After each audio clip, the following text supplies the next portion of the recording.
नमस्कार साथियों, seventh class का चैप्टर वही है नए राजा और उनके राज्य, लेकिन यहाँ पर टॉपिक अलग है। जी हाँ मित्रों, चोल साम्राज्य के बारे में जानकारी हासिल करेंगे आज। A closer look the Cholas, Chola राज्य नजदीक से एक नजर। यहाँ पर एक मानचित्र दिया गया है जिसके अंदर पैमाना नहीं लिया गया है, स्केल यूज नहीं किया गया है। देखिए दोस्तों, आपको यहाँ पर ये जो रेड बॉर्डर नजर आ रही है, ये चोल साम्राज्य है। चोलों के उत्तर में है पल्लव, ये उत्तर दिशा है नॉर्थ। दक्षिण में है पांड्य, पश्चिम में है चेर। और यहां पर आपको ये सबसे पहला ये उरेयूर नजर आ रहा है, उसके बाद में ये तंजौर है, यहाँ पर ये गंगईकोंड चोलपुरम है, ये कावेरी डेल्टा है, ये कावेरी नदी आ रही है इधर से। ये है डेल्टा, जब आएगा तो मैं आपको बताऊंगा। तो ये कच्चा मैप है, इससे आपको समझने में आसानी होगी कि चोल जो है कहां पर उनका साम्राज्य था, कहां तक साम्राज्य का विस्तार था। चलिए शुरू करते हैं। सबसे पहले हम बात करते हैं चोल राज्य की शुरुआत जो है वो हुई कहां से। तो देखिए दोस्तों, कावेरी नदी डेल्टा जो है, ये कावेरी नदी डेल्टा वो होता है। पहले आप डेल्टा को समझिए, डेल्टा क्या है। नदी जब समुद्र में प्रवेश करती है तो छोटी छोटी उसकी ट्रिब्यूटरीज यानी कि वितरिकाएं यानी कि शाखाओं में बढ़ जाती है। नदी एकदम से नहीं गिरती है, उसका प्रवाह धीमे हो जाएगा और अपने साथ जो मिट्टी लाती है वो यहाँ पर बिछा देती है, जिसकी वजह से ये जो क्षेत्र होता है ये वाला, ये उपजाऊ हो जाता है।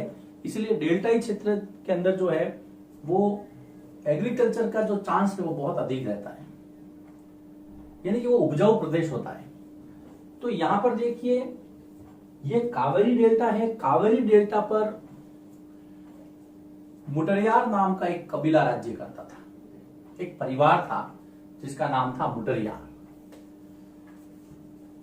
यहां पर मैं लिखूंगा, शुरू करता हूं इसको, समझना इसको, मैं क्रम से चलूंगा। कावेरी डेल्टा और कावेरी डेल्टा के आसपास जो सत्ता जिस परिवार की थी वो थी मुटरियार।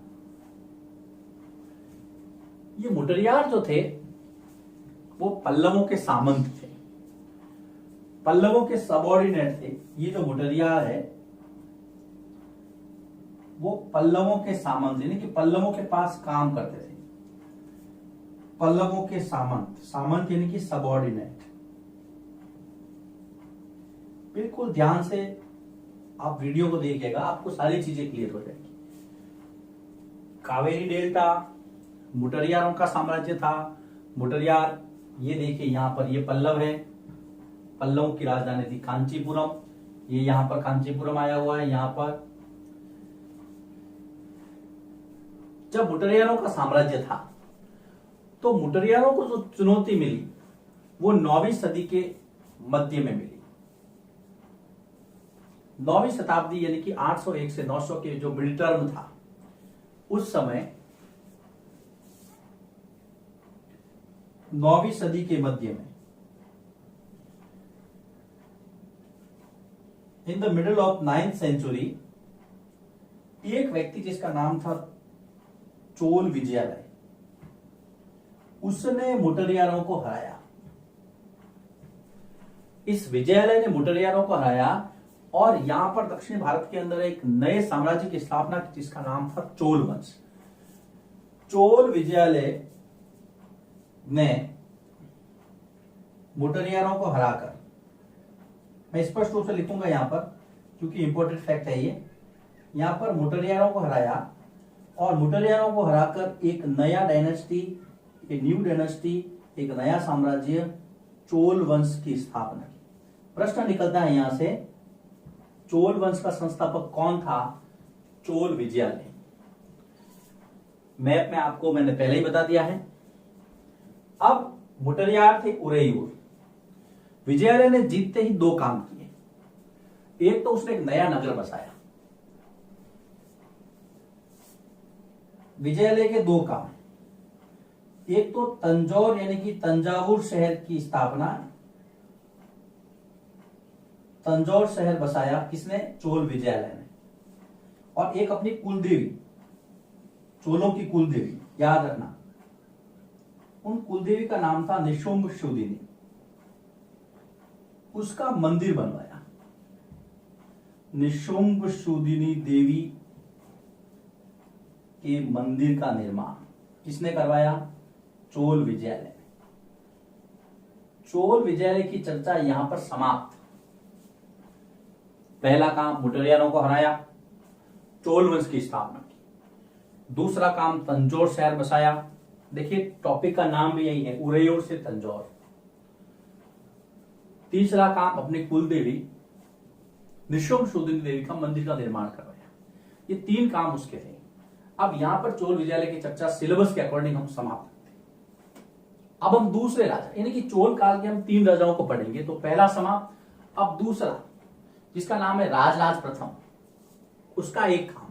तो यहां पर मैं लिखूंगा चोल विजयालय के बाद में राजराज फर्स्ट ने 3 राजाओं को हमें पढ़ना है, विजयालय, राजराज फर्स्ट और उसके बाद में राजेंद्र प्रथम। तो चोल विजयालय ने 985 ईस्वी में तंजौर के अंदर मंदिर का निर्माण करवाया। 985 ईस्वी में तंजौर में, याद रखना बहुत इंपॉर्टेंट फैक्ट बता रहा हूं मैं आपको, तंजौर में एक मंदिर का निर्माण करवाया जिसको वृद्धेश्वर मंदिर कहते हैं। वृद्धेश्वर मंदिर जो कि भगवान शिव को समर्पित है। वृद्धेश्वर मंदिर का निर्माण करवाया। देखिए चैप्टर बहुत बड़ा है, लेकिन हम जिस वीडियो स्टाइल में पढ़ रहे हैं, जो छोटे छोटे वीडियो ले रहे हैं इसके एक टॉपिक वाइज, उससे मैं समझता हूं आपको कहीं भी ऐसा लगेगा नहीं कि कहीं कोई परेशानी आ रही है।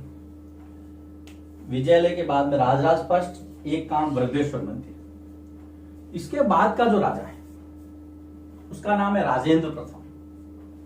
ये यहां पर मैं लेता हूं उसको राजेंद्र प्रथम। राजेंद्र प्रथम इसने एक गंगईकोंड चोलपुरम एक जगह है, वहां पर मंदिर का निर्माण करवाया। तो पहला गंगईकोंड, देखिए नाम बड़ा है लेकिन आपको ध्यान से आराम से इसको समझना है। गंगईकोंड चोलपुरम में एक मंदिर का निर्माण करवाया। किसने? राजेंद्र प्रथम। फिर राजेंद्र प्रथम एक ऐसा शासक था जिसने जल सेना का निर्माण करा, यानी कि नेवी। तो यहां पर मैं लिखूंगा दूसरा है जल सेना, यानी कि नेवी, जल सेना बनाई।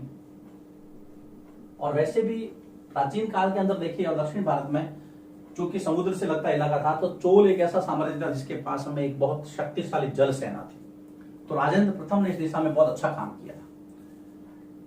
गंगईकोंड चोलपुरम ये रहा, ये मैंने यहां पर नाम लिखा है मैप के अंदर। अगर आप देखें कावेरी नदी के उत्तर के अंदर नॉर्थ में जाएगा। जल सेना का निर्माण करवाया। ये किसने क्या किया? अपने साम्राज्य को बढ़ाने के लिए बहुत सारे अभियान चलाए, जिसके अंदर जो चर्चित अभियान आपके सिलेबस में दिए, गंगा घाटी है कि उत्तर भारत के अंदर सेनाएं भेजी, दक्षिण में श्रीलंका और दक्षिण पूर्व के जो एशियाई देश थे उस पर आक्रमण करने की योजना बनाई और वहां पर अपने सैन्य अभियान किए।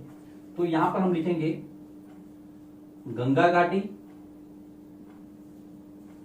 उत्तर भारत हो गया। गंगा घाटी के बाद में श्रीलंका तथा दक्षिण पूर्व के देशों पर सैन्य अभियान भेजे। यहां पर राजेंद्र प्रथम की चर्चा समाप्त होती है।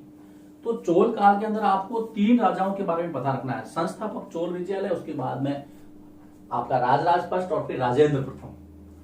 तीनों के काम मैंने आपको बता दिए। अब हम अगला, जिसके लिए इस चैप्टर के अंदर ज्यादा चर्चा ये है कि भाई जो तंजौर के अंदर जो मंदिर था, या मान लो गंगईकोंड चोलपुरम में मंदिर था, तो क्या मंदिर सिर्फ और सिर्फ भगवान की मूर्ति रखने के और वहां दर्शन करने का काम होता था? नहीं। मंदिर जो है वो चोल समाज के अंदर सामाजिक यानी कि सोशली, आर्थिक यानी कि इकोनॉमिकली और कल्चरल यानी कि सांस्कृतिक रूप से लोगों को बांधने के केंद्र थे। तो एक अभ्यास का प्रश्न, एक्सरसाइज के अंदर क्वेश्चन है कि मंदिर जो थे उनके आसपास जो है किस तरह से मंदिर नगरों का विकास हुआ, इसकी चर्चा हम विस्तृत रूप से करेंगे। तो सबसे पहला है कि चोल मंदिरों के नजदीक में क्या है कि बस्तियां बसने लगी। भाई देखिए जब कोई मंदिर प्रसिद्ध हो जाएगा तो लोग वहां जाकर के रहेंगे, क्योंकि लोगों के जो है वो रोजी रोटी का साधन हो जाता है एक तरह से। तो हम यहां लिखेंगे चोल मंदिरों, चोल मंदिर यानी कि जो चोल टेम्पल थे, चोल मंदिरों के नजदीक में बस्तियां बसने लगी। चोल मंदिरों के नजदीक क्या हुआ, बस्तियां बसने लगी। सबसे पहले इजी, आराम से आपको समझना है कि पहले लोग रहने लगे। अब लोग कौन कौन थे, तो सबसे पहले मान लीजिए कि पूजा करने वाले ब्राह्मण, यानी कि मंदिर के लिए, मंदिरों के लिए पुरोहित, उसके बाद में माला बनाने वाले यानी कि मालाकार, बावर्ची यानी कि खाना बनाने वाले, ये सारे लोग हैं जो मंदिर पर आश्रित थे। सफाई करने वाले मेहतर, गाने वाले बजाने वाले मेहतर, सफाई करने वाले, सफाई करनी, ध्यान रखना, स्वीपर बोलते हैं जिसको। मेहतर के बाद में संगीतकार, गाना गाने वाले, भजन गाने वाले, डांस करने वाले नर्तक, ये सारे, इन सारों ने क्या किया, मंदिर के आसपास जो है अपना ठिकाना ढूंढा, मंदिर के लिए काम करने लगे। मंदिरों के लिए ये सो एंड सो आदि काम करने लगे। अब जब काम करेंगे तो इनकी आजीविका का रिसोर्स जो है वो मंदिर होंगे, यानी कि सोर्स मंदिर हो जाएगा। इनके परिवार पलते थे वहां पर। तो मंदिर वास्तव में केवल दर्शन मात्र का स्थान नहीं था, ये आर्थिक रूप से भी, सांस्कृतिक रूप से भी लोगों को जोड़ता था। तीसरा हम दे सकते हैं